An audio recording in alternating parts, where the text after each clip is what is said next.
Hello दोस्तों, नमस्कार, जय हिंद। स्वागत है आप सभी का एक बार फिर से स्टडी चैनल एजुकेशन वे में। दोस्तों कैसे हैं आप सभी लोग? जबरदस्त होंगे। चलिए दोस्तों, आज का ये छोटा सा वीडियो बीपीएससी एग्जाम के लिए, स्पेशली बीपीएससी एग्जाम के लिए ही बनाया है। तो वीडियो को ध्यान से देखिएगा। परीक्षा के लिए देखिए काफी कम समय है आपके लिए। बीपीएससी फटाफट एग्जाम कराता है, चटमंगनी पट ब्याह करवाता है। ठीक है, तो वीडियो को ध्यान से देखना है। इस आज के छोटे से वीडियो में हम हिंदी के 60 प्रश्नों के बारे में बात करेंगे। इन 60 प्रश्नों की श्रृंखला के अंतर्गत याद रखिएगा कम से कम 50 ऐसे टॉप कॉन्सेप्ट आज के इस वीडियो में आपको क्लियर करा दूंगा जो आपके एग्जाम के लिए सर्वाधिक महत्वपूर्ण है। तो वीडियो को ध्यान से देखना है, फुल कंसंट्रेशन के साथ में देखिएगा। एक भी ऐसा कॉन्सेप्ट नहीं रहेगा बीपीएससी के एग्जाम में जो आता है कि आप ना कर पाए।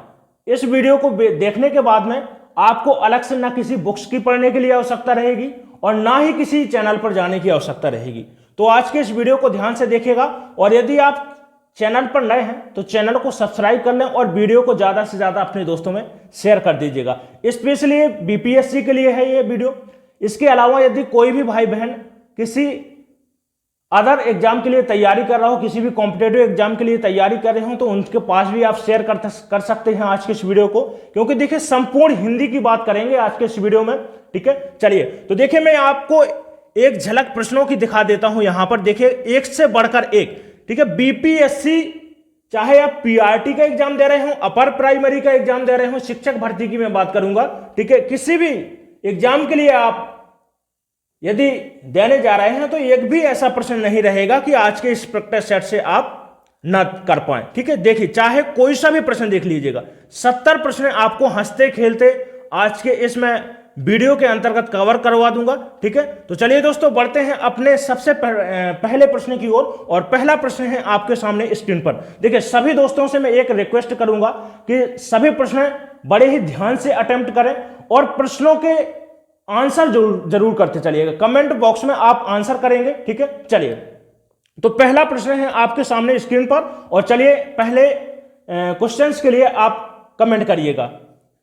देखिए तो प्रश्न कह रहा है कि कश्मीरी सेब सिंदूरी लाल होता है, वाक्य में रेखांकित शब्द विशेषण के किस भेद के अंतर्गत आएगा? चलिए तो कमेंट करिएगा इसके लिए कि सही आंसर इसका क्या जाएगा।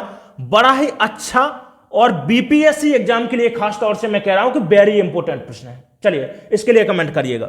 देखिए तो रेखांकित शब्द की बात कर रहा है, तो रेखांकित शब्द है यहां पर सिंदूरी। ठीक है, चलिए इसमें बताइएगा कि विशेषण के किस भेद के अंतर्गत आता है। चलिए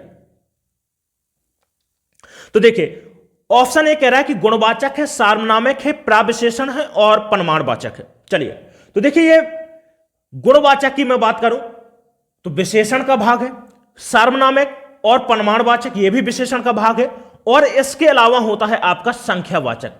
संख्यावाचक देखिए जो संख्यावाचक है ये भी आपका विशेषण का एक प्रकार है। लेकिन प्राविशेषण क्या होता है? एक विशेषण का ये भाग नहीं है। ठीक है, प्राविशेषण विशेषण और क्रिया विशेषण तीनों ही क्या है अपने आप में अलग अलग है। ठीक है, तो इसका जो राइट आंसर जाएगा ऑप्शन यहां पर सी के साथ में राइट आंसर जाएगा हमारा प्राविशेषण, इसका सही आंसर होगा।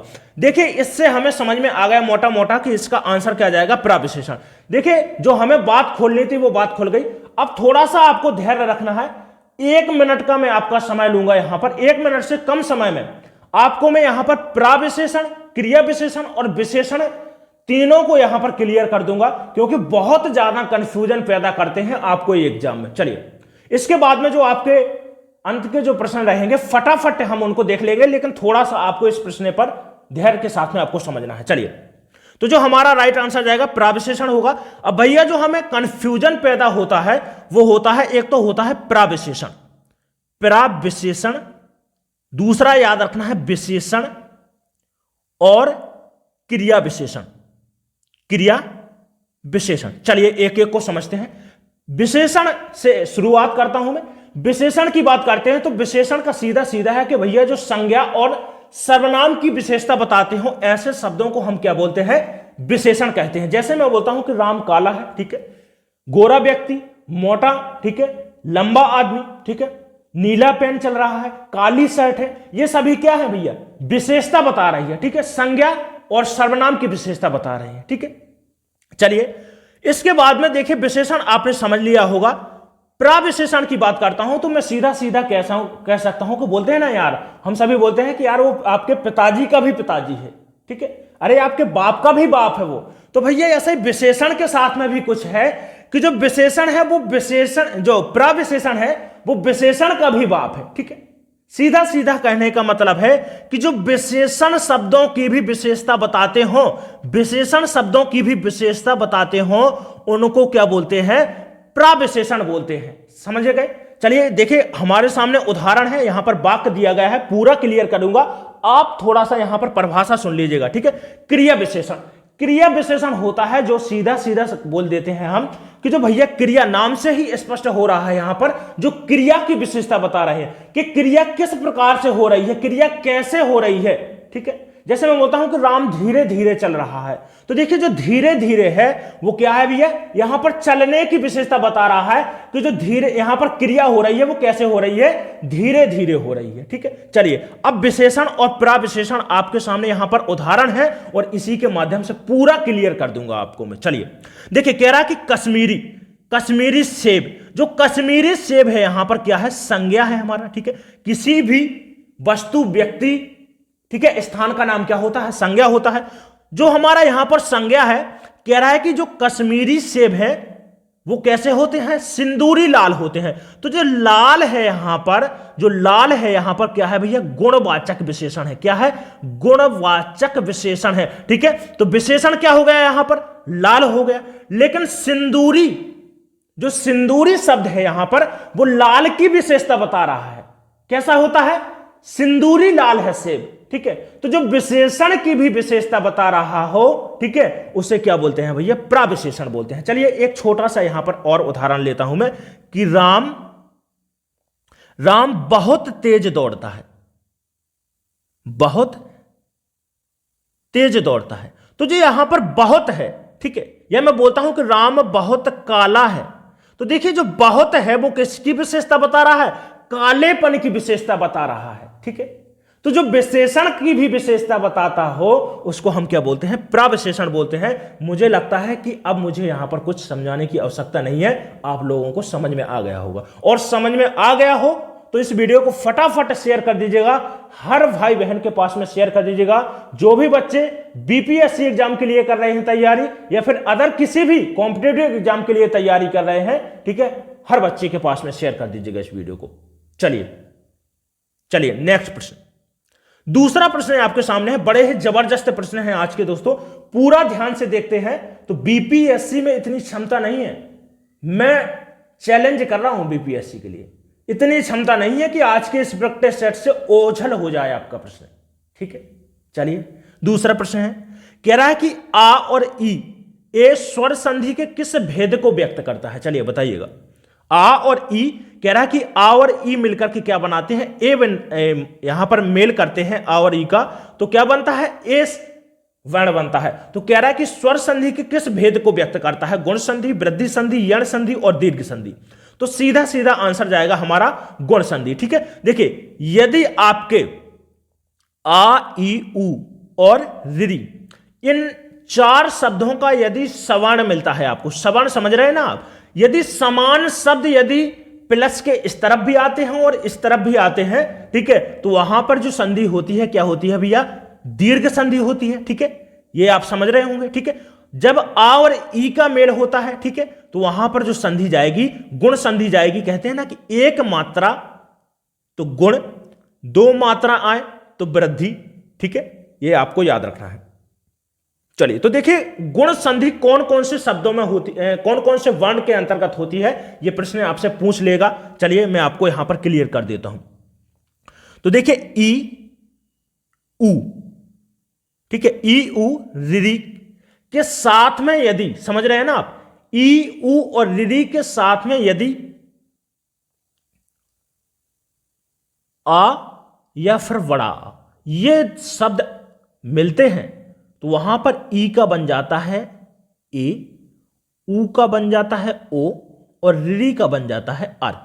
ये याद रखिएगा, कभी भी आप वृद्धि संधि नहीं भूलेंगे। जैसे मैं बोलता हूं महेश, तो क्या हो जाएगा, महाधन ईश, समझिएगा। देखिए महा में क्या है, आ आया है और ई मिल करके क्या बनाते हैं, ए बन जाएगा यहां पर, तो महेश हो जाएगा।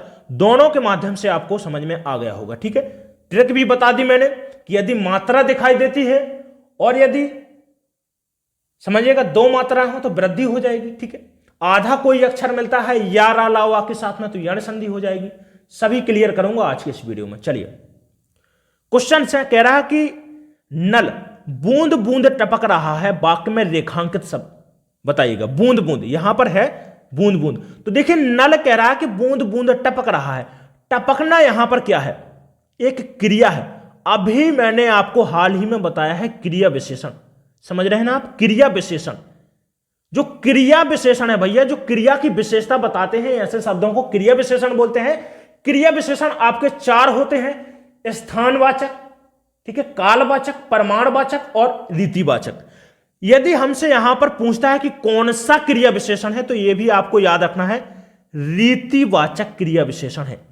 ठीक है, रीतिवाचक क्रिया विशेषण होता है कि जो क्रिया के होने की स्थिति को बताता है कि क्रिया आखिर तेज हो रही है या फिर धीमे हो रही है। जैसे मैं कहता हूं कि राम अचानक गिर गया, तो देखिए अचानक क्रिया कैसे हुई, अचानक हुई है। गिरना कैसे हुआ, अचानक हुआ है। तो यहां पर जो हमारा राइट आंसर जाएगा क्रिया विशेषण, यहां पर सही आंसर हो जाएगा बी फॉर बॉम्बे। चलिए समझ में आ गया होगा। चलिए नेक्स्ट प्रश्न की ओर बढ़ते हैं और कमेंट जरूर करते चलिएगा। अब चलिए दोस्तों अगला प्रश्न है, कह रहा है कि जाकी रही भावना जैसी प्रभु सूरत देखी तिन जैसी। चलिए कह रहा है कि पंक्ति के रचयिता कौन है। ऑप्शन ए कह रहा है कि सूरदास है, मीराबाई, तुलसीदास और गिरधर है। तो ऑप्शन सी तुलसीदास। ठीक है, जो जाकी रही भावना जैसी प्रभु सूरत देखी तिन जैसी के रचयिता कौन है, ये पंक्ति रचित है तुलसीदास जी के द्वारा ये रचना की गई है। ये भी आपको याद रखना है, राम भक्ति शाखा के अंतर्गत, ठीक है, सॉरी सगुण भक्ति, ठीक है, सगुण काव्य धारा के अंतर्गत ये राम भक्ति शाखा के कवि हैं। ये भी आपको याद रखना है। ठीक है, रचनाओं की मैं बात करता हूं तो रामचरितमानस, रामचरितमानस हो गई। ठीक है, ये आपको याद रखना है। पूछता है कि रामचरितमानस किस में लिखी गई है, तो अवधी भाषा में ये लिखी गई है। ठीक है, ये प्रश्न बहुत इंपॉर्टेंट है बीपीएससी के लिए। ठीक है, चलिए नेक्स्ट प्रश्न। अगला प्रश्न है, कह रहा है कि जो थोड़ा जानता हो, वाक्य के लिए एक शब्द बताइए भैया। जो थोड़ा जानता हो, तो थोड़ा जानने के लिए क्या हो जाएगा, अल्पज्ञ। जो बहुत जानता हो, बहुत जानता हो, जो जानता हो, ठीक है, जो ज्ञान रखता हो। मैं कह रहा हूं कि जो कुछ ना कुछ क्या है भैया, ज्ञान रखता हो, उसको क्या बोलते हैं, अज्ञ बोलते हैं। ठीक है, सर्वज्ञ, जो सब कुछ जानता हो, क्या है, सब कुछ जानता हो, उसे क्या बोलेंगे, सर्वज्ञ। Option A is the right answer. चलिए नेक्स्ट प्रश्न। चलिए दोस्तों एक लाइक कर दीजिएगा वीडियो को। चलिए अगला प्रश्न है, कह रहा है कि दक्षिण भारत हिंदी प्रचार सभा का मुख्यालय कहां पर स्थित है। बड़ा अच्छा प्रश्न है और इंपॉर्टेंट प्रश्न है। चलिए बेंगलोर में है, चेन्नई में है, मैसूर में है, हैदराबाद में है। चलिए तो ऑप्शन बी, ठीक है, हिंदी प्रचार सभा का मुख्यालय कहां पर है, चेन्नई में है, या बोल सकते हैं कहां पर है, मद्रास में है, नाम बदलकर आ सकता है, यह भी आपको याद रखना है। ठीक है, तो ऑप्शन यहां पर B is the right answer होगा। देखिए इसके अलावा यदि आपसे पूछता है कि हिंदी, ठीक है, हिंदी सम्मेलन, प्रथम हिंदी सम्मेलन कहां पर हुआ था, वेरी इंपॉर्टेंट। ठीक है, वेरी इंपॉर्टेंट प्रश्न है, पूछा गया प्रश्न है, याद रखिएगा। हिंदी प्रथम हिंदी सम्मेलन यदि पूछता है कि कहां पर हुआ था और कब हुआ था, तो दोनों याद रखेगा। नागपुर में हुआ था 1975 में हुआ था, यह भी आपको याद रखना है। ठीक है, महाराष्ट्र के नागपुर शहर में हुआ था, 1875 में हुआ था प्रथम हिंदी सम्मेलन। चलिए नेक्स्ट प्रश्न। अगला प्रश्न है, कह रहा है कि तुलसीदास ने, कह रहा है कि निम्नलिखित में से गीतावली किसकी रचना है। तुलसीदास की है, सूरदास की है, कबीरदास की है और मीराबाई की है। मैं आपको आंसर बता चुका हूं। ठीक है, तुलसीदास, कुछ चीजें ऐसी होती हैं कि फटाफट अपने आप ही मुंह से निकल जाती हैं। चलिए कोई बात नहीं। गीतावली, गीतावली, ठीक है, गीतावली हो गई, कवितावली हो गई, ठीक है, जानकी मंडल, ठीक है। रचनाओं से यदि आपको किसी भी प्रकार की प्रॉब्लम है तो चैनल पे वीडियो डाला है, यूपी पुलिस कांस्टेबल के लिए बनाया था, लेकिन कोई फर्क नहीं पड़ता वो यूपी पुलिस के लिए हो या बीपीएससी के लिए। ठीक है, तो आप देख लीजिएगा पूरा अच्छे तरीका से, वो बाकायदा ट्रिक के साथ में मैंने रचनाएं कंप्लीट कराई हैं। ठीक है, तो वो देख लीजिएगा आप वीडियो, जिस भी बच्चे को समस्या हो। चलिए सूरदास की बात करते हैं। तो देखिए अष्टछाप, अष्टछाप के पूछा जाता है कि प्रमुख कवि कौन थे। तो देखिए अष्टछाप के प्रमुख कवि सूरदास जी थे, यह भी आपको याद रखना है। सूरसागर, सूरसागर, सूरसारावली, साहित्य लहरी, ये इनकी रचनाएं हैं। कबीरदास की रचनाएं आपको याद रखना है। देखिए कबीरदास की रचनाएं हैं, साखी हो गए, शबद हो गया, रमैनी हो गए, ठीक है। पूछता है कि किसके द्वारा इनकी रचनाओं को संकलित किया गया था। तो यह भी आपको याद रखना है, धर्मदास के द्वारा, ठीक है। धर्मदास के द्वारा, वेरी इंपॉर्टेंट है ये। चलिए नेक्स्ट प्रश्न। चलिए अगला प्रश्न है, कह रहा है कि सुमित सो रहा है, वाक्य में क्रिया का भेद बताइए कि कैसे क्रिया है। तो देखिए जो भी व्यक्ति का स्वभाव होता है, स्वभाव मैं कह रहा हूं कि जो भी जन्मजात व्यक्ति पाता है स्वभाव, जैसे सोना हो गया, चलिए ठीक है, सोना हो गया, जागना हो गया, ठीक है, हंसना हो गया, ठीक है, दौड़ना हो गया, चलना हो गया, ये कैसे हैं? जन्मजात। ये क्या व्यक्ति को सिखाने पड़ते हैं? नहीं सिखाने पड़ते, ये जन्मजात। तो जो भी जन्मजात स्वभाव है व्यक्ति का, ठीक है, उसे किस में रखेंगे हम? अकर्मक क्रिया के अंतर्गत रखेंगे। तो अब आप समझ गए होंगे कि इसका जो राइट आंसर जाएगा यहां पर ऑप्शन डी के साथ में सही आंसर जाएगा। सुमित सो रहा है। अब पहचानेंगे कैसे, यह भी हम क्लियर कर देते हैं। देखिए वाक्य में यदि कर्म है, समझिएगा, जैसे मैं कह रहा हूं कि राम किताब पढ़ रहा है, ठीक है, किताब पढ़ रहा है, किताब पढ़ रहा है। तो देखिए किताब यहां पर क्या है? कर्म। तो कर्म उपलब्ध है यदि, तो सीधा सीधा जाता है कि भैया सकर्मक क्रिया होगी, ठीक है। यदि कर्म उपलब्ध नहीं है, ठीक है, जैसे सोना मिल जाएगा आपको, जागना है, हंसना है, और नहीं हम लोग जैसे नहीं समझ पा रहे हैं कि यार कौन सी क्रिया होगी यहां पर, तो आपको एक काम करना है, ट्रिक है इसके लिए कि आप वाक्य प्रयोग करके देखिए। ट्रिक क्या है? अरे भाई क्या ही ट्रिक है, यही बता रहा हूं मैं। ट्रिक क्या है? क्या है? चलिए, तो हर शब्द के आगे आपको क्या करना है? क्या लगाना है। मैं बोलता हूं कि राम क्या सोता है, राम क्या जागता है, राम क्या पढ़ता है, तो क्या का क्या आपको आंसर मिल रहा है? नहीं मिलेगा। अरे भाई ऐसा थोड़ी ना बोलेंगे कि राम क्या पढ़ रहा है, क्या चल रहा है, इसका कोई आंसर नहीं है। लेकिन मैं यदि आपको बोल दूं कि राम क्या पढ़ रहा है, तो आप कहेंगे कि सर किताब पढ़ रहा है। इसका मतलब है कि कुछ ना कुछ वहां पर कर्म उपलब्ध है। जैसे मैं बोलता हूं कि राम पढ़ रहा है, पढ़ रहा है। अब देखिए बच्चों को कंफ्यूजन यहां पर पैदा होता है कि यार कर्म तो यहां पर उपलब्ध ही नहीं है, लेकिन यहां पर हिडन है, ठीक है।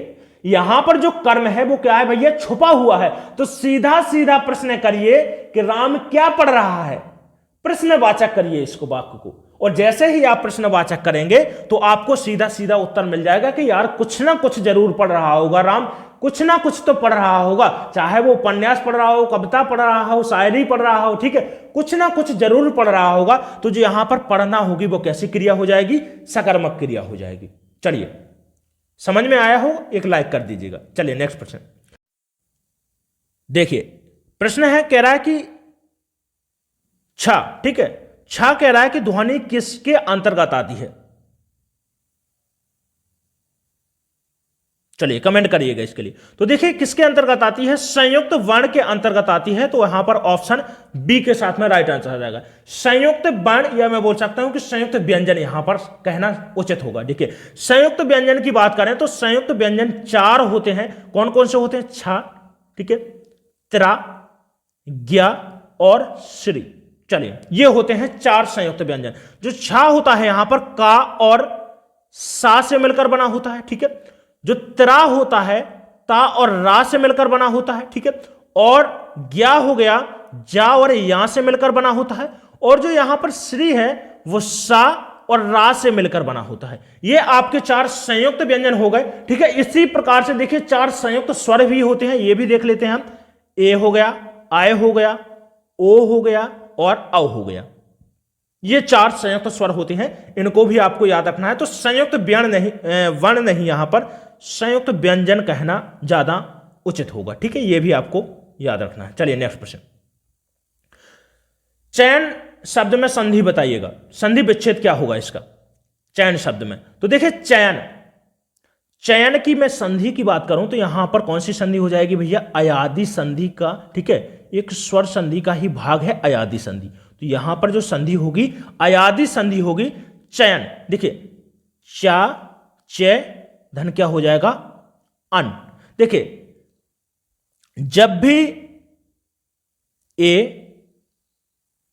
आए, ओ और आओ के साथ में कोई भी असमान स्वर आए, समझ रहे हैं ना, असमान, या मतलब कोई भी स्वर आ जाए, ठीक है।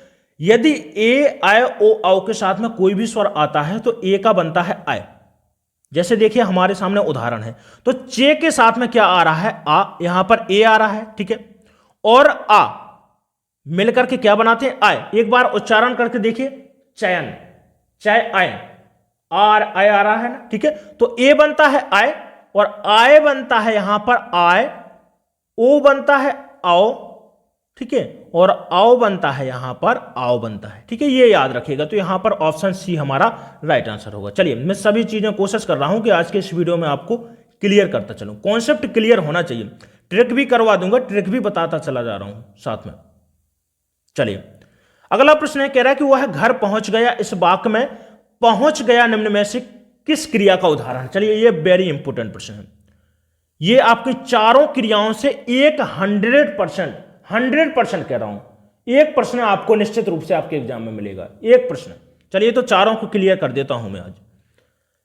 चलिए कह रहा है कि वह घर पहुंच गया, तो देखिए एक तो यहां पर क्रिया क्या है, पहुंचना है, ठीक है, दूसरा है गया, दो क्रिया है। तो देखिए जहां पर भी दो या दो से अधिक क्रियाएं, ठीक है, मिले आपको, वहां पर जो क्रिया होगी संयुक्त क्रिया होगी, तो ऑप्शन यहां पर बी राइट आंसर हो जाएगा, ठीक है। द्विकर्म क्रिया, जहां पर दो कर्म उपलब्ध हो, सीधा सीधा है, ठीक है। पूर्व कालिक की मैं बात करता हूं, तो पूर्व कालिक क्रिया वेरी इंपॉर्टेंट, ठीक है, वेरी इंपॉर्टेंट। जैसे मैं बोलता हूं कि मैं बोलता हूं कि उसने नहाकर खाना खाया, ठीक है। देखिए तो नहाकर ये पहली क्रिया है यहां पर, ठीक है, और एक है दूसरी क्रिया खाना खाया, ठीक है। तो जो नहाकर है यहां पर क्या है, पहली क्रिया है, मतलब पहले ये हो चुकी है, इसके बाद में जो दूसरी क्रिया हो रही है, ठीक है। तो जो यहां पर पहली क्रिया हुई है इसी को हम क्या बोलते हैं, पूर्वकालिक क्रिया बोलते हैं, ठीक है। प्रेरणार्थक क्रिया क्या होता है, प्रेरणार्थक क्रिया होता है कि यदि कर्ता स्वयं कार्य को ना कर रहा हो, दूसरों के माध्यम से कोई कार्य करवा रहा हो, तो वहां पर होती है प्रेरणार्थक क्रिया, या दूसरों को कार्य करने के लिए मैं बोल सकता हूं कि कार्य करने के लिए प्रेरित कर रहा हूं। जैसे मैं बोलता हूं कि राम सीता से पत्र लिखवाता है, ठीक है, मैं बोलता हूं कि सीता, ठीक है, पिताजी को बाजार कहने के लिए जाने के लिए कहती है। तो देखिए दूसरों के लिए, जहां पर भी कर्ता स्वयं काम ना कर रहा हो, दूसरों से कार्य करवा रहा हो, वहां पर होता है प्रेरणार्थक क्रिया। यदि समझ में नहीं आया तो ट्रिक याद रख लीजिएगा, यदि वाक्य के अंत में, ठीक है, जो आपकी मुख्य क्रिया है, जैसे मैं कहता हूं कि राम सीता से पत्र लिखवाता है, तो लिखवाता में देखिए वाता, तो वाता, वाती, वाते, यदि इस प्रकार के आपको शब्द देखने को मिलते हैं तो सीधा सीधा आप आंसर लगाना प्रेरणार्थक क्रिया। चलिए नेक्स्ट प्रश्न, अब थोड़ा सा जल्दी जल्दी करेंगे, ठीक है, आपको समझाते चलूंगा, टेंशन ना लीजिएगा, ठीक है, लेकिन जल्दी जल्दी करेंगे क्योंकि बहुत सारे प्रश्न हैं, बहुत लॉन्ग जाएगा नहीं तो ये वीडियो।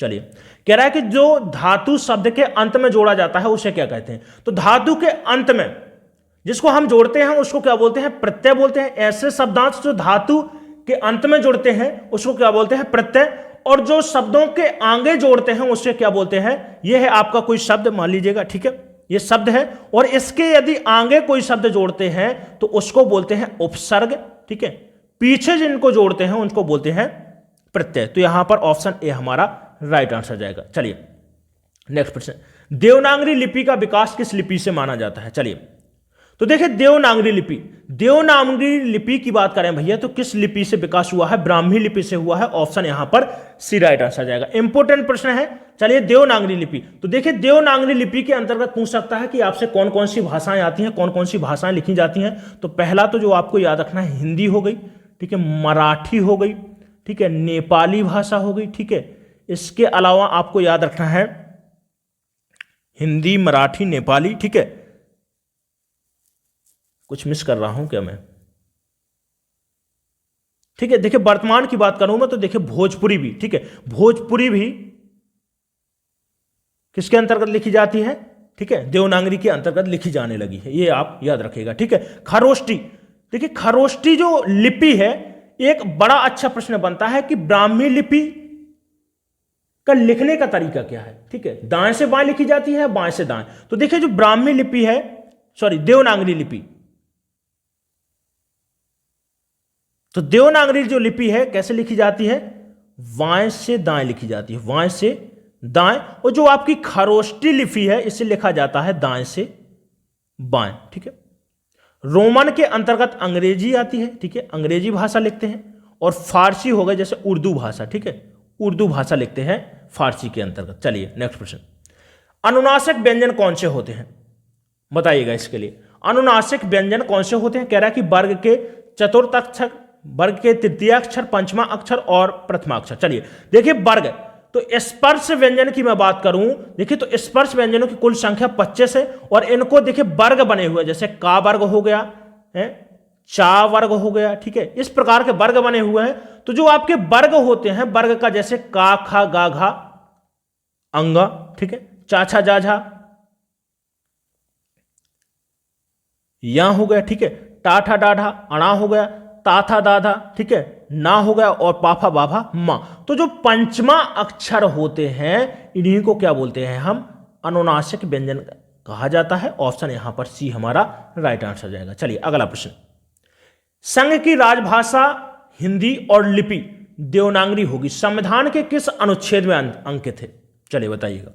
तो देखिए संघ की राजभाषा कह रहा है कि हिंदी होगी और लिपि होगी देवनागरी, ये अनुच्छेद 343 फर्स्ट के अंतर्गत ये वर्णन है, ये भी आपको याद रखना है। 300 पूछता है कि किस आर्टिकल में ये उल्लेख है, तो ये भी आपको याद रखना है 343 फर्स्ट, ठीक है। एक आर्टिकल आपको और याद रखना है, अनुच्छेद है 351। जो आर्टिकल 351 है, संघ को, ठीक है, संघ को निर्देश दिया गया है कि आप क्या करेंगे कि हिंदी का प्रचार प्रसार करेंगे, ठीक है। तो 351 किससे संबंधित है, हिंदी के प्रचार प्रसार से संबंधित है, ठीक है। संघ का मूल कर्तव्य होगा कि वो क्या करे, हिंदी का ज्यादा से ज्यादा प्रचार प्रसार बढ़ाए, ठीक है, ये भी आपको याद रखना पड़ेगा। चलिए अगला प्रश्न है, कह रहा है कि असंख्य कीर्ति रश्मियां विकीर्ण दिव्य राशि, इस पंक्ति में अलंकार बताइएगा कौन सा। कह रहा है कि रूपक है, श्लेष, उपमा और उत्प्रेक्षा है। तो देखिए रूपक, श्लेष, उपमा और उत्प्रेक्षा, चलिए इसी प्रश्न के अंतर्गत देख लेते हैं सभी को। जो हमारा सही आंसर जाएगा उपमा अलंकार, यहां पर राइट आंसर हो जाएगा। देखिए ट्रिक सीधी सीधी याद रखना है आपको कि जहां पर भी सी, सा, सम, समान, ठीक है, सरिस, ये शब्द आप नोट कर लीजिएगा।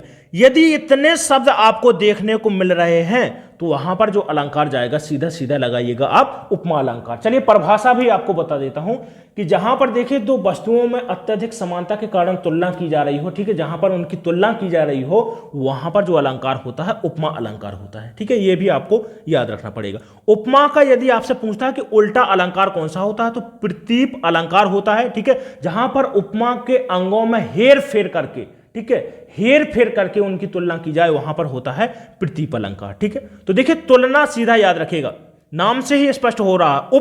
उप का मतलब होता है समीप, या फिर बोल सकते हैं कि समानता, ठीक है, दो वस्तुओं के मध्य में, ठीक है, समीपता या समानता को दर्शाने के लिए, ठीक है। तो देखिए और मां का अर्थ होता है यहां पर तौलना, क्योंकि देखिए उपमा का अर्थ भी पूछा गया है, तो याद रखिएगा उपमा का अर्थ होता है तुलना, ठीक है, ये याद रखिएगा। रूपक अलंकार कैसे पहचानेंगे, रूपक अलंकार के लिए एक उदाहरण दे रहा हूं आपको, चरण कमल बंदो हरिराई, कमल बंदो हरिराई। तो देखिए चरण कमल, यहां पर देखिए आपको सीधा सीधा एक यहां पर क्या मिल रहा है, योजक मिल रहा है, क्या है, योजक चिन्ह मिल रहा है। तो सीधा सीधा याद रखना है कि सी सम समान सरिस, यदि इस प्रकार के कोई शब्द नहीं है वाक्य में, ठीक है, और योजक चिन्ह आपको दिखाई दे रहा है किसी भी पंक्तियों में, तो याद रखिएगा सीधा सीधा आप रूपक अलंकार लगाइएगा, ठीक है।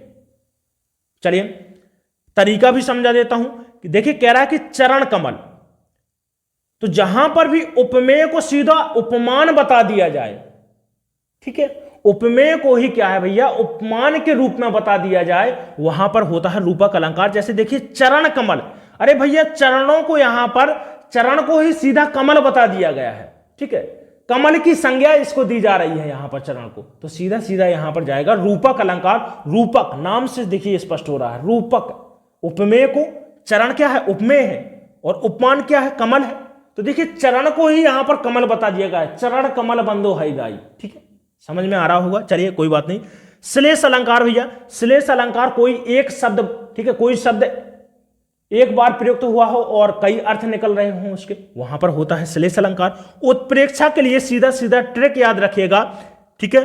ट्रिक क्या है कि जहां पर भी आपको जनु, जानहु, जानो और मनु, मानहु, मानो, इस प्रकार के यदि आपको शब्द देखने को मिलते हैं पंक्तियों में, तो वहां पर मिल जाएगा आपको सीधा सीधा अलंकार होगा उत्प्रेक्षा अलंकार। जैसे सोहत ओढ़े पीठ पट, श्याम सलोने गात, मानो नीलमणि शैल पर आप तप पर्यो प्रवाद। तो देखिए यहां पर मानो शब्द प्रयुक्त हुआ है, ठीक है। मेरे पास थोड़ा सा स्पेस कम है, इसलिए मैं आपको उदाहरण, हर उदाहरण नहीं लिख सकता यहां पर, इसके लिए मुझे माफ करिएगा, ठीक है। चलिए, लेकिन मैं कोशिश कर रहा हूं कि आपको ज्यादा से ज्यादा यहां पर समझाया जाए आपको। चलिए, कह रहा है कि ईश्वर की सहायता सबसे बड़ी होती है, इस वाक्य के लिए लोकोक्ति बताइए। कह रहा है कि जितने में उतनी बात जाको राखे साइया, मार सके ना कोई सीधा सीधा, ठीक है। ऑप्शन बी यहां पर राइट आंसर जाएगा। अरे भाई, जिसके सर पर ईश्वर का हाथ हो तो उसको कोई क्या मार सकता है क्या? नहीं, ठीक है, बी ऑप्शन सही होगा। चलिए अगला प्रश्न है, कह रहा है कि मनोयोग का संधि विच्छेद। अब यहां पर मैं बताऊंगा आपको एक चीज को, मैं यहां पर खंडन करूंगा। जितने भी टीचर, हालांकि मैंने भी आपको ट्रिक बताई है वो सही है, लेकिन आपको ट्रिक बार बार बताई जाती है कि भैया आप याद रख लीजिएगा कि एक मात्रा मिल जाए तो सीधा सीधा आंसर लगा दीजिएगा कि यहां पर गुण संधि है, ठीक है। लेकिन आपके सामने यहां पर सीधा सीधा एक उदाहरण दिया गया है संधि से रिलेटेड। कह रहा है कि मनोयोग में संधि बताइए। अब मनोयोग में सीधा देखिए जो इसका विच्छेद जाता है क्या होता है भैया, मनाह धन योग, ठीक है। तो विसर्ग के साथ में समझ लीजिएगा कि विसर्ग के साथ में यदि कोई स्वर या व्यंजन मिलता है, ठीक है, तो वहां पर क्या होता है भैया, विसर्ग संधि जाएगी। कौन सी संधि जाएगी? विसर्ग संधि जाएगी। तो यहां पर हम यही गलती कर देते हैं। जैसे देखिए मनोहर, तो क्या जाएगा? मनाहधन हर। इसमें भी आप कहेंगे कि सर विसर्ग, ठीक है। तो गुण मत लगाइएगा, याद रखिएगा विसर्ग संधि है। तो नियम पर पूरा संधि से रिलेटेड वीडियो दिया हूं आपको, चैनल पर डाला हुआ है। ये भी प्लेलिस्ट बाकायदा हिंदी से बनी हुई है, आप देख लीजिएगा। पूरा ट्रिक के साथ में स्क्रीनशॉट मारिएगा और 1 मिनट बैठकर समझ लीजिएगा, कभी गलत नहीं करेंगे आप संधि। तो इसका सही आंसर ऑप्शन बी होगा। चलिए अगला प्रश्न देखते हैं। नेक्स्ट प्रश्न है, कह रहा है कि अर्चना अत्यंत सुंदर है, वाक्य में शब्द विशेषण बताइए। तो देखिए अत्यंत सुंदर है, सुंदर, देखिए अत्यंत क्या होगा अभी बताया, प्रविशेषण। अरे भाई सुंदर, यहां पर जो विशेषण है इसकी भी विशेषता बता रहा है, ठीक है। तो यहां पर सुंदर या आपका क्या हो जाएगा, राइट आंसर हो जाएगा, option C is the right answer. चलिए अगला प्रश्न कह रहा है कि कृदंत प्रत्यय। तो देखिए कृदंत प्रत्यय और दूसरा, यहां पर देखिए 2 प्रकार है हिंदी में, आपके प्रत्यय के 2 प्रकार हैं, ठीक है। अरे भाई कितनी गहराई से पूछेगा, बीपीएससी इससे ज्यादा गहराई से नहीं पूछेगा प्रश्न जितना आज का है, ठीक है। गहराई से है प्रश्नों के में एक लेवल है, ये भी आप याद रखिएगा। तो पूरा देखना है आपको वीडियो ध्यान से, और शेयर कर दीजिएगा जो भी आपके भाई बहन रिलेटेड, मामा बुआ फूफा, कोई का भी लड़का, जितने भी रिलेशन के हैं आपके तैयारी कर रहे हैं, उनके पास में आप शेयर करिएगा इस वीडियो को। चलिए आज का ये वीडियो आपको फुल एनर्जी के साथ में देखना है, पूरा कवर करिएगा, फिर देखिएगा। क्योंकि देखिए 30% लैंग्वेज के अंतर्गत आपका मार्क आना जरूरी है, नहीं तो आपकी कॉपी तक आपकी OMR चेक नहीं होगी, ये याद रखिएगा, ठीक है। चलिए तो देखिए कृदंत, एक होता है कृत प्रत्यय जिसको हम कृदंत बोलते हैं, और दूसरा होता है तद्धित प्रत्यय। देखिए कृदंत प्रत्यय होते हैं जो किसके साथ में, धातु के शब्द में जुड़ते हैं, ठीक है। धातु शब्दों के साथ में जुड़ते हैं, उनको बोलते हैं कृदंत प्रत्यय, या बोल सकते हैं कि क्रिया के साथ में जुड़ते हैं, ठीक है। और जो तद्धित प्रत्यय होते हैं वो किसके साथ में, संज्ञा शब्दों के साथ में पीछे जुड़ते हैं, संज्ञा सर्वनाम विशेषण के साथ में जुड़ते हैं, उनको बोलते हैं तद्धित प्रत्यय। तो दोनों को याद रखिएगा, ऑप्शन यहां पर सी हमारा राइट आंसर जाएगा। चलिए अगला प्रश्न कह रहा है कि संज्ञा की दृष्टि से वाक्य के कितने भेद होते हैं, संरचना की दृष्टि, सॉरी, संरचना की दृष्टि से वाक्य के कितने भेद होते हैं? 2, 3, 4, 5। चलिए, तो संरचना की दृष्टि से होते हैं 3 भेद होते हैं। ऑप्शन यहां पर बी हमारा सही आंसर जाएगा। ठीक है, अर्थ की दृष्टि से, ठीक है, 8 भेद होते हैं, और संरचना की बात करूं तो 3 भेद होते हैं। यह भी आपको याद रखना है। पूछ सकता है कि रचना की दृष्टि से या संरचना की दृष्टि से। तो देखिए कौन कौन से होते हैं? सरल वाक्य हो गया, ठीक है, मिश्र वाक्य हो गया, और संयुक्त वाक्य हो गया। ठीक है, ये 3 होते हैं आपके। तो ऑप्शन यहां पर बी हमारा राइट आंसर जाएगा। चलिए नेक्स्ट प्रश्न कह रहा है कि किस समास के दोनों शब्दों के समानाधिकरण होने पर कर्मधारय समास होता है? तो देखिए समास, जो तत्पुरुष समास है, इसके 2 प्रकार है। एक तो समानाधिकरण और दूसरा है व्यधिकरण। ठीक है, व्यधिकरण समास। ठीक है, व्यधिकरण तत्पुरुष। चलिए, तो देखिए समानाधिकरण होने पर कर्मधारय समास होता है। कौन सा होता है भैया? तत्पुरुष समास होता है। ऑप्शन यहां पर सी के साथ में राइट आंसर जाएगा। ठीक है, समानाधिकरण, समान, ठीक है, जो समान विभक्ति में प्रयोग होते हैं दोनों शब्द, ठीक है, ऐसे समास को हम बोलते हैं तत्पुरुष समास। समानाधिकरण तत्पुरुष बोलते हैं। तो ऑप्शन यहां पर सी के साथ में राइट आंसर जाएगा। चलिए अगला प्रश्न कह रहा है कि निम्नलिखित में से भाववाच्य का उदाहरण नहीं है। चलिए, वाच्य बताइएगा। तो देखिए वाच्य, वाच्य क्या होता है? वाच्य अपनी बात को कहने का, ठीक है, कोई एक तरीका, ठीक है, क्या होता है? एक तरीका होता है। अब मैं इसकी बात करूं वाच्य की, तो देखिए वाच्य 3 प्रकार के होते हैं। कर्तवाच्य हो गया, ठीक है, कर्मवाच्य और भाववाच्य। चलिए, तो देखिए कर्तवाच्य, कर्मवाच्य, भाववाच्य है। हमसे पूछा है कि भाववाच्य का उदाहरण बताना है। कह रहा है कि मुझसे चला नहीं जाता, मुझसे बैठा नहीं जाता, आम खाया जाता है, राम से टहला नहीं जाता। तो नहीं है पूछा है हमसे कि कौन सा भाववाच्य का उदाहरण नहीं है। तो ऑप्शन यहां पर सी के साथ में हमारा सही आंसर होगा। सी इज द राइट आंसर। देखिए कह रहा है कि आम खाया जाता है। तो देखिए आम, जहां पर भी भैया क्रिया, ठीक है, जहां पर भी क्रिया किसके कर्ता के अनुसार चल रही हो, कर्ता के अनुसार, ठीक है, लग रही हो, वहां पर होता है कर्तवाच्य। जहां पर क्रिया कर्म के अनुसार लग रही हो, वहां पर होता है कर्मवाच्य। जैसे देखिए यहां पर खाना क्या है? क्रिया है, ठीक है।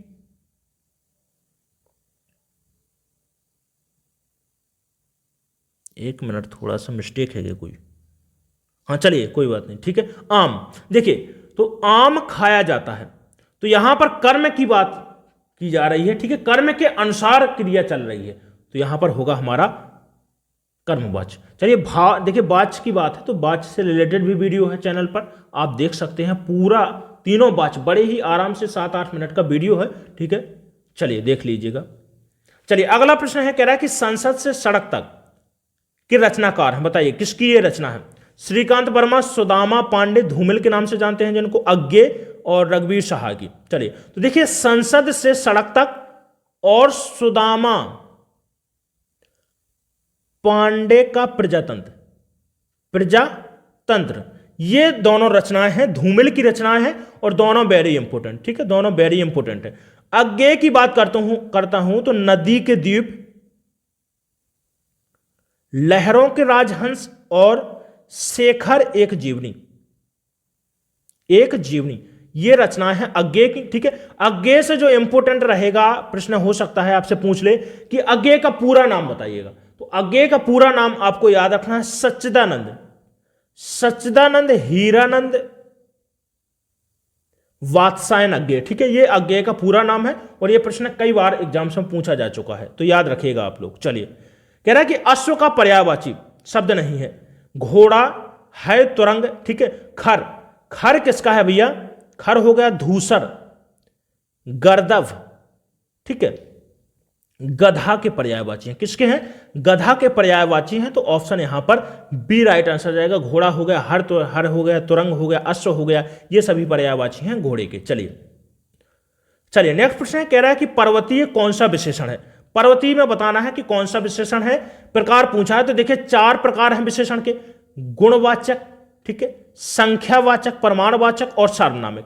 तो देखिए पर्वतीय, ठीक है, पर्वतीय काला, नीला, ईमानदार व्यक्ति, ईमानदार, ये कैसे हैं? गुणवाचक विशेषण है। तो ऑप्शन यहां पर सी, ठीक है, सही आंसर जाएगा। चलिए संख्यावाची की मैं बात करूं, संख्यावाची जैसे मैं बोलता हूं 2 लाइन, ठीक है, 2 व्यक्ति, ठीक है, ये कैसे संख्या को प्रदर्शित कर रहे हैं। प्रमाणवाचक क्या होगा? प्रमाणवाचक होगा 3 किलो गेहूं। संख्यावाची मत लगाइएगा, ठीक है, याद रखिएगा 3 किलो गेहूं। तो देखिए 3 किलो प्रमाण, जहां पर प्रमाण आपको, ठीक है, प्रमाण का बोध हो, वहां पर कौन सा होगा? प्रमाणवाचक विशेषण होगा। सार्वनामिक, ठीक है, मैं बोलता हूं कि वह बहुत काला है, बहुत काला है, तो यहां पर जो वह है क्या है भैया? एक सर्वनाम है, ठीक है, और इसी को क्या बोलते हैं हम? सार्वनामिक विशेषण कहते हैं। तो ऑप्शन यहां पर हमारा सी सही आंसर होगा, गुणवाचक विशेषण। चलिए अगला प्रश्न है, कह रहा है कि निम्नलिखित किस वाक्य में विराम चिन्ह का उपयुक्त प्रयोग हुआ है? चलिए बताइएगा। सही प्रयोग हुआ विराम चिन्ह का। किसी समय में एक न्यायप्रिय राजा था, गलत हो जाएगा, ठीक है, यहां पर अर्ध विराम लगा रहा है, जबकि यहां पर विराम नहीं लगना है, ठीक है, सीधा सीधा एक वाक्य है, पूर्ण विराम के साथ में अंत होगा। कह रहा है कि पूछे गए प्रश्नों के उत्तर दीजिएगा। बिल्कुल सही है, यही सही होगा हमारा, ठीक है, ऑप्शन बी, ठीक है, सही है ये। कह रहा है कि बारिश बंद हो गई। अरे भैया प्रश्नवाचक है, प्रश्नवाचक थोड़ी ना है। मैं पूछता कि क्या बारिश बंद हो गई, तो प्रश्नवाचक आएगा, ठीक है। तुम्हें यहां विस्मयादि बोधक लग रहा है, तो यह भी गलत हो जाएगा, ऑप्शन बी सही आंसर। चलिए अगला प्रश्न, कह रहा है कि अव्ययी भाव समास का एक उदाहरण यथाशक्ति का सही विग्रह क्या होगा? समास विग्रह कह रहा है, ठीक है, समास विग्रह। समास का अर्थ बहुत पूछा जाता है, कि समास का अर्थ क्या होता है, तो याद रखिएगा क्या होता है? संक्षेप, ठीक है, क्या होता है भैया? संक्षेप होता है। तो यहां पर कह रहा है हमसे कि अव्ययी भाव समास का यथाशक्ति का बताना है कि विग्रह क्या होगा, तो क्या हो जाएगा भैया? शक्ति के अनुसार। ऑप्शन यहां पर डी राइट आंसर होगा। चलिए नेक्स्ट प्रश्न, आप विश्वास के योग्य नहीं है, वाक्य के रेखांकित अंश के लिए सर्वाधिक उपयुक्त शब्द बताइए। रेखांकित शब्द, रेखांकित है ये वाला, ठीक है, ये मैंने रेखांकित कर दिया, विश्वास के योग। तो विश्वास के योग के लिए एक शब्द बताना है यहां पर आपको। कह रहा है विश्वसनीय, विश्वासदायी, विश्वासवान, विश्वासी। तो आप क्या है? विश्वसनीय नहीं है। ऑप्शन यहां पर ए हमारा राइट आंसर जाएगा, ऑप्शन ए के साथ में सही आंसर जाएगा। चलिए नेक्स्ट प्रश्न, कह रहा है कि मेरी आत्मजा अब विदेश में रहती है, वाक्य के रेखांकित, रेखांकित है आत्मजा, अब विदेश में रहती है, ठीक है, तो वाक्य में कह रहा है कि रेखांकित शब्द के लिए सर्वाधिक उपयुक्त पर्यायवाची शब्द है पत्नी, बहन, बेटी, मां। तो देखिए आत्मजा किसके हैं? बेटी, बेटी के पर्यायवाची है ना, ठीक है, ऑप्शन सी के साथ में सही आंसर जाएगा। चलिए संधि, ये थोड़ा सा देखिए घुमा, ये भला ही छोटा सा प्रश्न है, लेकिन इतना घुमाएगा मुझे लगता है कि ये बहुत जल्दी जल्दी में शायद आप एग्जाम हॉल में इसको गलत करके आ जाए। कह रहा है कि संधि शब्द है, बताइएगा कितने प्रकार से अर्थ इसका होता है, ठीक है, संधि शब्द है। तो ये तो लग रहा है कि ये शब्दों में कौन सा ऐसा है जिसमें संधि मिल रही है, ठीक है, ये भी तो देखिए कई अर्थ यहां पर आप निकाल सकते हैं। तो याद रखिएगा, कह रहा है कि संधि शब्द बताना है, क्या है? तद्भव है, विदेशज शब्द है, तत्सम है, देशज शब्द है। तो इसका जो सही आंसर जाएगा ऑप्शन सी के साथ में सही आंसर होगा, क्या है? एक तत्सम शब्द है, याद रखिएगा इसको। चलिए अगला प्रश्न, कह रहा है कि परमार्थ, परमार्थ शब्द का सर्वाधिक उपयुक्त, कह रहा है कि संधि विच्छेद क्या होगा उपयुक्त, बताइएगा। तो देखिए विच्छेद करते हैं परमार्थ शब्द का, तो क्या हो जाएगा? परम धन अर्थ, आ और आ मिलकर के, ठीक है, क्या बनाते हैं? बड़ा आ, दीर्घ वर्ण बनता है, ठीक है। तो दीर्घ वर्ण जहां पर बन रहा होगा कौन सी संधि हो जाएगी? दीर्घ स्वर संधि हो जाएगी, ये भी आप याद रखिएगा। चलिए नेक्स्ट प्रश्न, कह रहा है कि निम्नांकित विकल्पों में तद्भव शब्द को चुनिए, बताइएगा। दूरबा, दूरबा क्या है? एक तत्सम है, ठीक है, क्या है? तत्सम है, और इसका तद्भव की बात करूं तो होता है दूब। दूब जानते हैं, घास होती है, ठीक है, जो हम क्या करते हैं भगवान के लिए भी चढ़ाते हैं इस घास को, ठीक है, दूबा होती है ना, दूब के नाम से जानते हैं, दूरबा है तत्सम। ठीक है, जो सुई है यहां पर क्या है, एक तद्भव है, और सुई का जो तत्सम होगा सूची, क्या होगा, सूची। याद रखिएगा, इस सूची से कंफ्यूज नहीं होना है, छोटी ची होती है। ठीक है, सुई का इंपोर्टेंट है और यूपी टीईटी में भी पूछा गया है, तो यह भी आपको याद रखना है।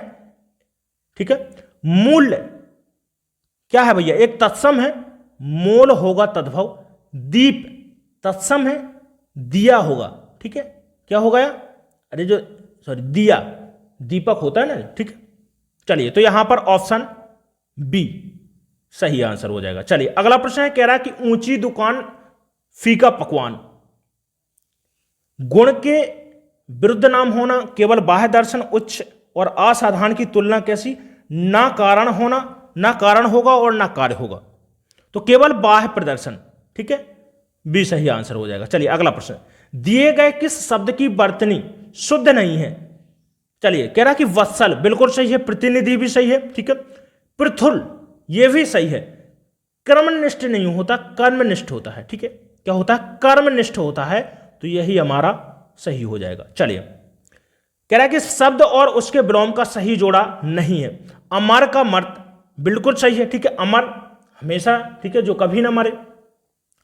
अति, अति का मतलब होता है अधिक। ठीक है, लेकिन उत्तम, यही क्या हो जाएगा, गलत हो जाएगा। ठीक है, अति का क्या होता है, अल्प हो जाएगा। क्या हो जाएगा, अल्प हो जाएगा। ऑप्शन बी यहां पर हमारा सही आंसर होगा। अस्त का उदय, यह भी सही है। आदि का अंत निश्चित सही है। चलिए, अगला प्रश्न है कारक से रिलेटेड। चलिए देखिए, कह रहा है कि दिया गया कौन सा विकल्प कर्म कारक का सही उदाहरण है। कर्म कारक, कर्म कारक की विभक्ति की बात करूं मैं तो क्या होती है, को। ठीक है, तो कह रहा है कि भूखे को रोटी चाहिए, सरता ने भाषण दिया, सुरेश पुस्तक पढ़ता है और वह खेत जोतेगा। तो देखिए, को विभक्ति, ऑप्शन ए यहां पर हमारा सही आंसर जाएगा। चलिए, नेक्स्ट प्रश्न, अगला प्रश्न है, कह रहा है कि कौन सा वाक्य संबंध कारक का उदाहरण है। मेरी उम्र 60 वर्ष की है। ठीक है, उसने चोर को रस्सी से बांधा, देवियों और सज्जनों, मधु छत पर बैठी है। चलिए, तो देखिए, संबंध कारक, संबंध जहां पर दर्शाया जा रहा हो। ठीक है, संबंध कारक की विभक्ति की बात करें, का, की और के, रा, री, रे।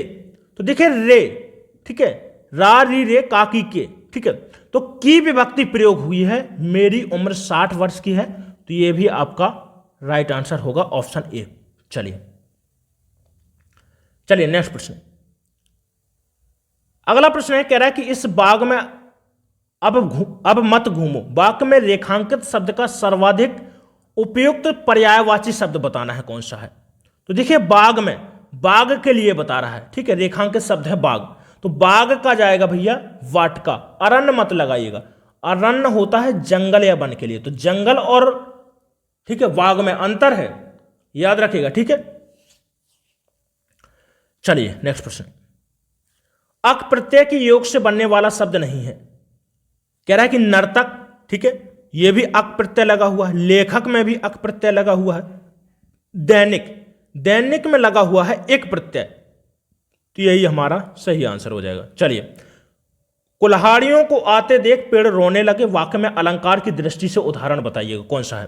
कह रहा है कि उपमा अलंकार का है, अनुप्रास का है, दृष्टांत का है और मानवीकरण। किसका है भैया, मानवीकरण का। जहां पर भी देखिए, जंगल, ठीक है, पेड़ पौधों, ठीक है, नदियों, पहाड़ों, पर्वतों, या मैं सीधा बोल सकता हूं कि प्रकृति की, ठीक है, प्रकृति की जो वस्तुएं होती हैं उनका वर्णन यदि प्राणी की तरह, ठीक है, मानव की तरह किया जा रहा हो, तो वहां पर जो अलंकार होगा मानवीकरण अलंकार हो जाएगा। जैसे देखिए, कुल्हाड़ियों को आते देख पेड़ रोने लगे, तो पेड़ थोड़ी ना रोता है हकीकत में, लेकिन इसका किसकी तरह, प्राणी की तरह, ठीक है, प्राणी की तरह उल्लेख यहां पर देखने को मिल रहा है, तो यहां पर मानवीकरण अलंकार हो जाएगा। ठीक है, चलिए, कह रहा है कि जिस समास में पहला पद प्रधान हो उसे कहते हैं। चलिए, पहला पद प्रधान हो, तो देखिए, विशेषण विशेष, विशेषण विशेष किसमें होता है, कर्मधारय समास में। ठीक है, बहुब्रीहि समास में तीसरे पर अर्थ जाता है, या बोल सकते हैं कि अन्य पद प्रधान हो। ठीक है, अन्य पद प्रधान हो। ठीक है, द्विगु समास में होगा भैया प्रथम पद संख्यावाची होता है। ठीक है, अव्ययी भाव समास में होता है प्रथम पद प्रधान, या बोल सकते हैं कि प्रथम पद क्या होता है, अव्यय होता है। तो ऑप्शन डी होगा सही आंसर। चलिए अगला प्रश्न, रंगभूमि के रचनाकार बताइएगा। रंगभूमि किसकी रचना है? राजेंद्र यादव, रागे राघव और प्रेमचंद। तो देखिए रंगभूमि, कर्मभूमि, मंगलसूत्र, ठीक है, सोजे वतन, ठीक है, ये रचनाएं किसकी हैं? प्रेमचंद की हैं, मुंशी प्रेमचंद की हैं, ये याद रख लीजिएगा आप। चलिए अगला प्रश्न, दिए गए किस विकल्प में वर्तनी का शुद्ध रूप है? शुद्धिकरण बिल्कुल सही है, उज्ज्वल बिल्कुल सही है, मुहूर्त, ठीक है, मुहूर्त निकालते हैं ना, ठीक है, ये भी सही है, लेकिन पैतृक यहां पर गलत हो जाएगा। पैतृक, त्रि है यहां पर, जो रिरी होता है ना, ये शब्द प्रयोग हुआ है, ठीक है। तो पैतृक में याद रखिएगा, ता के साथ में कुछ इस प्रकार से लगा होता है, ठीक है। तो यही हमारा राइट आंसर होगा, कह रहा है कि शुद्ध रूप बताना है, ठीक है। चलिए, रात और संध्या के बीच के समय को क्या कहा जाता है? गोधूली। क्या बोलते हैं? गोधूली। गोरस होता है, दूध का पर्यायवाची है, यह भी याद रखिएगा, ठीक है। चलिए अगला प्रश्न है, निआशा, ठीक है, निआशा कह रहा है कि योग से बनने वाला सर्वाधिक उपयुक्त शब्द क्या होगा? तो नी क्या हो जाएगा? निराशा हो जाएगा। ऑप्शन यहां पर सी राइट आंसर हो जाएगा। चलिए, बहती गंगा में हाथ धो लेना, मुहावरे का सर्वाधिक उपयुक्त अर्थ बताइएगा। बहती गंगा में हाथ धोना के लिए अवसर का लाभ उठाना, ठीक है, ऑप्शन सी। चलिए, दिए गए किस शब्द में वर्तनी का शुद्ध रूप नहीं है? चलिए, कर्पूर, कर्पूर है कपूर का, ठीक है, कपूर का तत्सम है कर्पूर, याद रखिएगा, इंपॉर्टेंट है, ठीक है। अश्रु, आंसू का पर्यायवाची है, ठीक है, सॉरी, आंसू का तत्सम है। बाष्प, ठीक है, सूत्र गलत है यहां पर, देखिए सूत्र क्या हो जाएगा, यही हमारा सही आंसर हो जाएगा। सूत्र होता है, सूत्र होता है, ठीक है। सूत्र क्या है? एक यहां पर तत्सम है, किसका? सूत का। अरे भाई, जो स्केल होता है ना अपना, छोटा छोटा लाइन, ठीक है, ये छोटी छोटी जो लाइनें होती हैं ना, तो ये जो लाइनें होती हैं इन्हीं को बोला जाता है सूत, मापने की एक इकाई है। तो सूत का होगा, सूत्र हो जाएगा, यही हमारा राइट आंसर हो जाएगा, डी ऑप्शन। चलिए अगला प्रश्न कह रहा है कि निम्नलिखित किस विकल्प में क्रिया विशेषण का प्रयोग नहीं हुआ है? सुस्त खिलाड़ी, जल्द पहुंचो, तेज दौड़ो, धीरे चलो। तो सुस्त खिलाड़ी, खिलाड़ी यहां पर क्या है भैया? खिलाड़ी यहां पर क्या है? संज्ञा, ठीक है, लेकिन हमने कहा है, हमने क्या देखना है? क्रिया विशेषण, जो क्रिया की विशेषता बता रहा हूं। पहुंचना क्रिया है, दौड़ना क्रिया है, चलना क्रिया है, लेकिन खिलाड़ी यहां पर संज्ञा है, तो सुस्त यहां पर क्या है? विशेषण है। ऑप्शन यहां पर ए राइट आंसर जाएगा। चलिए चलिए, कह रहा है कि चुल्ली का तद्भव रूप बताइएगा। चुल्ली, चुल्ली का होगा चूल्हा, ठीक है, चूल्हा। चुल्ली क्या है? एक तत्सम है, ठीक है, ऑप्शन यहां पर बी के साथ में राइट आंसर जाएगा। अगला प्रश्न है, कह रहा है कि घर का जोगी जोगणा आन गांव का सिद्ध, लोकोक्ति का सर्वाधिक उपयुक्त अर्थ बताना है। तो देखिए, निकट का गुणी व्यक्ति का सम्मान पाता है और दूर का ज्यादा, ठीक है, कम सम्मान पाता है और दूर का व्यक्ति ज्यादा सम्मान पाता है, यही हमारा सही आंसर होगा। अगला प्रश्न है, कह रहा है कि विद्यालय में वार्षिक महोत्सव हो गया और वाक्य के रेखांकित अंश का सर्वाधिक उपयुक्त संधि विच्छेद बताइए। महोत्सव, महाधन उत्सव, ठीक है, अभी बताया मैंने कि आ किसके साथ में? ऊ के साथ में मिलकर क्या बनाता है? ओ बनाएगा, ठीक है। तो गुण संधि हो जाएगी, एक मात्रा का प्रयोग किया जा रहा है, ठीक है, महाधन उत्सव, ये राइट आंसर होगा। चलिए, आप मन में क्या सोचते हैं? वाक्य का सही उदाहरण बताइएगा। कर्म कारक है, करण कारक है। तो मैं और पर, ये दोनों विभक्तियां हैं अधिकरण कारक की, ठीक है, अधिकरण कारक की हैं। तो देखिए, ऑप्शन डी के साथ में सही आंसर जाएगा। अगला प्रश्न, बीता हुआ वाक्यांश के लिए सर्वाधिक उपयुक्त एक शब्द क्या है? बीते हुए के लिए, बीते हुए के लिए क्या बोलते हैं? विगत बोलते हैं। ऑप्शन सी यहां पर राइट आंसर हो जाएगा। चलिए, ये प्रत्यय से बनने वाला सर्वाधिक उपयुक्त शब्द कौन सा है? मायावी, क्षत्रिय, राधे और पाणनी। तो देखिए, पाणनी, पाणनी के साथ में ई प्रत्यय लगेगा तो क्या बन जाएगा? पाणनी। ऑप्शन यहां पर डी राइट आंसर हो जाएगा। पाणिनि, ठीक है, संस्कृत के कवि, महान कवि, ठीक है। चलिए अगला प्रश्न कह रहा है कि उल्लास शब्द का सर्वाधिक उपयुक्त पर्यायवाची शब्द क्या है? उल्लास, उल्लास का पर्यायवाची क्या हो जाएगा? हर्ष, ठीक है, ऑप्शन ए। चलिए नेक्स्ट प्रश्न, थोड़ा सा जल्दी करेंगे, थोड़ा सा, ठीक है, क्योंकि देखिए बहुत लंबा जाएगा नहीं तो वीडियो। अगला प्रश्न है, कह रहा है कि देखिए दिए गए वाक्यों में किस विकल्प के विराम चिन्हों का सर्वाधिक उपयुक्त प्रयोग हुआ है? कह रहा है कि तुम कहां से आ रहे हो? सुनो, मैं तुम्हारी और प्रतीक्षा नहीं कर सकता हूं, मैं आपके साथ अब कहीं नहीं जाऊंगा, क्या मैं घर जा रहा हूं? तो कह रहा है कि विराम चिन्ह का सर्वाधिक उपयुक्त प्रयोग हुआ है। चलिए तो देखिए तुम कहां जा रहे हो, ये गलत हो जाएगा, ठीक है। सुनो, मैं तुम्हारी प्रतीक्षा नहीं कर सकता, ठीक है। कह रहा है कि सी कह रहा है कि मैं आपके साथ अब कहीं नहीं जाऊंगा, तो हमारा बी यहां पर राइट आंसर हो जाएगा। ये प्रश्नवाचक थोड़ी ना है, ठीक है। क्या मैं घर आ सकता हूं, इसमें प्रश्नवाचक लगना चाहिए, ऑप्शन बी यहां पर राइट आंसर जाएगा। चलिए कह रहा है कि नीचे दिए गए विकल्पों में से तत्सम शब्द बताइएगा। तत्सम शब्द, बहु, शहीद, पड़ोसी और गोधूम। तो देखिए गोधूम क्या है, यहां पर तत्सम है, गेहूं का, ठीक है, गेहूं क्या है, तद्भव है, और गोधूम इसका तत्सम शब्द हो जाएगा। इंपोर्टेंट है, इसको याद रखिएगा, ठीक है, पूछा जा सकता है ये। कह रहा है कि छंद के अंगों की संख्या कितनी होती है? छंद के अंग बताना है। चलिए तो देखिए छंद के अंगों की संख्या कितनी होती है? 8 होती है, ऑप्शन यहां पर बी राइट आंसर होगा, ठीक है। छंद के अंग भी 8 होते हैं, और गण यदि आपसे पूछता है तो गण की संख्या भी कितनी होती है? 8 होती है, यह भी आपको याद रखना है, ठीक है।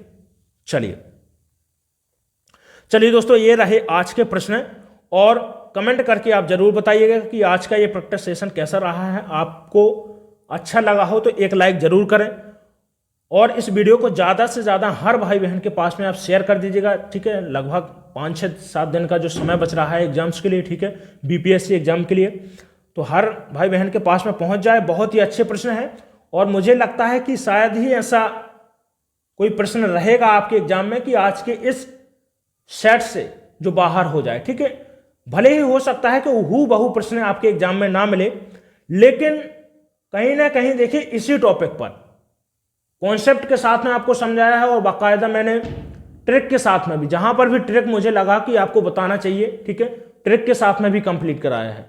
तो वीडियो अच्छा लगा हो तो इसे लाइक और शेयर जरूर कर दीजिएगा, और आपने भी यदि अभी तक चैनल को सब्सक्राइब नहीं किया है तो चैनल को सब्सक्राइब कर लें, और बेल आइकन को जरूर प्रेस कर दीजिएगा, ठीक है। चलिए मिलते हैं इसके बाद में अगले वीडियो में।